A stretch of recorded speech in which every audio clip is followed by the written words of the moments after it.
مصطفیٰ جانے رحمت پہ لاکھوں سلام۔ بسم اللہ الرحمن الرحیم۔ السلام علیکم۔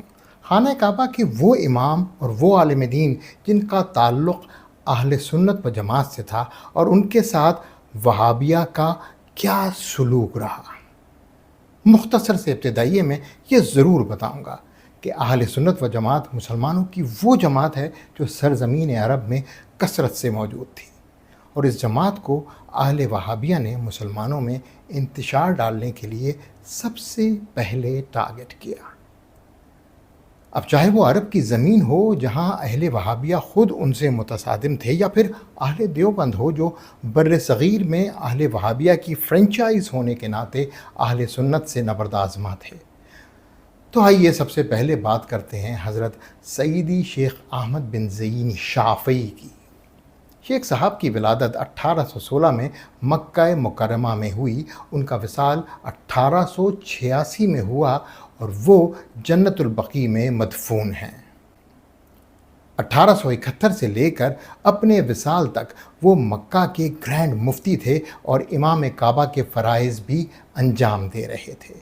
وہ امام الحرمین یعنی خانہ کعبہ اور مسجد نبوی دونوں کے امام بھی رہے۔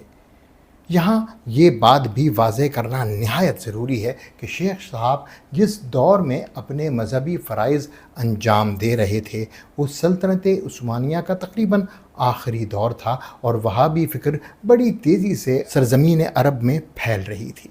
شیخ سیدی شیخ احمد بن زئینی دہلان شافعی مکی رحمۃ اللہ علیہ اپنے وقت کے مشہور معروف عالم دین اور مفتی تھے، شریعت و طریقت کے یکساں عالم اور کامل رہبر تھے۔ عوام آپ کے پاس اپنی مختلف پریشانیاں لے کر آتے جس کا آپ بہت خوش اسلوبی کے ساتھ حل فرماتے۔ اہل سنت و جماعت کی ترویج و اشاعت اور بد مذہبوں کا رد آپ کی خاص توجہ کا مرکز تھا۔ برائے مہربانی اپنا فوکس مجھ پر رکھیے گا۔ آپ نے وہابیوں کے خلاف صرف لسانی جہاد نہیں بلکہ ایسی کتب لکھیں جنہوں نے قلعہ وہابیت کو ہلا کر رکھ دیا۔ آپ کی کتاب فتنۃ الوہابیہ ان بہت ساری کتابوں میں سے ایک ہے جس نے وہابیت کی قلعی کھول کر رکھ دی۔ اپنے وعظ و بیان میں لوگوں کو یہ تاکید و تلقین کیا کرتے تھے کہ ان سے میل جول وغیرہ نہ رکھیں، نہ ان سے کسی قسم کا تعلق رکھیں، اگرچہ قریب رشتہ دار ہی کیوں نہ ہوں۔ امام احمد رضا خان رحمۃ اللہ علیہ نے اپنے پہلے حج کے موقع پر آپ سے سند برائے حدیث، فقہ، اصول تفسیر اور دیگر علوم میں اجازت حاصل کی۔ یہ تعلق ہے اہل سنت عرب کا اہل سنت بر صغیر سے، جس کو تاریخ کی کتابوں میں کہیں مٹا دیا گیا، کہیں مبہم کر دیا گیا، اور جو اس بات کا کھلا ثبوت ہے کہ اہل سنت و جماعت وہ قدیم ترین جماعت ہے جس کی آبیاری عرب سے بر صغیر تک علماء حق اہل سنت و جماعت نے بھرپور طریقے سے کی۔ جیسا کہ میں نے آپ کو پہلے بتایا، یہ وہ زمانہ تھا جب سلطنت عثمانیہ کا آخری دور تھا، لیکن ان کا بھی کنٹرول دونوں حرمین پر موجود تھا۔ اس کے باوجود وہابی جس طرح اہل عرب کو جکڑ رہے تھے، وہاں پر ایسے عالم دین کا ہونا بہت ضروری تھا جو ان کا ٹھوس رد کر سکیں، اور وہ رد حضرت سیدی شیخ احمد بن زئینی دہلان شافعی مکی رحمۃ اللہ علیہ نے کیا۔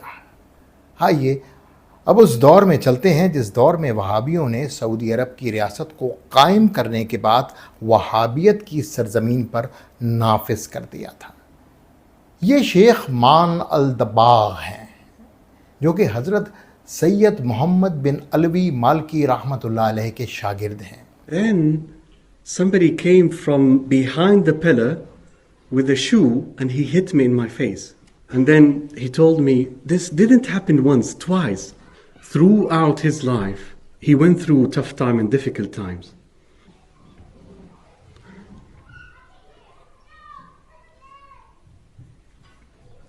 What seemed to be tests and trials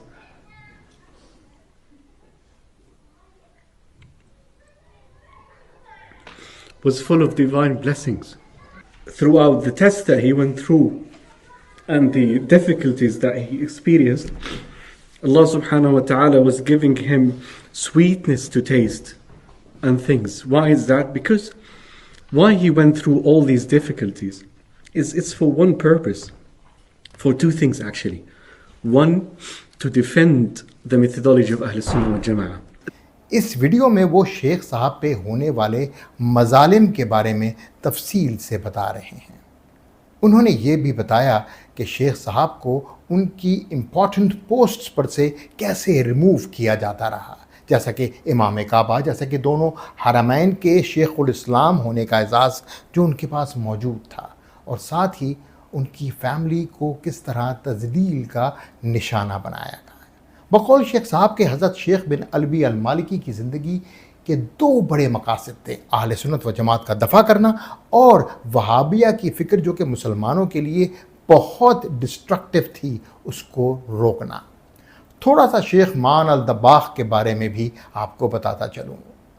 یہ شیخ صاحب ایک ممتاز اسلامی عالم ہیں جو کہ علم حدیث میں مہارت رکھتے ہیں اور حجاز کے علماء پر تحقیق کے لیے جانے جاتے ہیں۔ وہ مرحوم سید محمد بن علوی المالکی کے شاگرد ہیں اور اس وقت یونیورسٹی آف کیمبرج میں ڈاکٹریٹ کے طالب علم ہیں۔ اس کے ساتھ وہ طابہ فاؤنڈیشن اور یونیورسٹی آف چیسٹر سے بھی وابستہ ہیں۔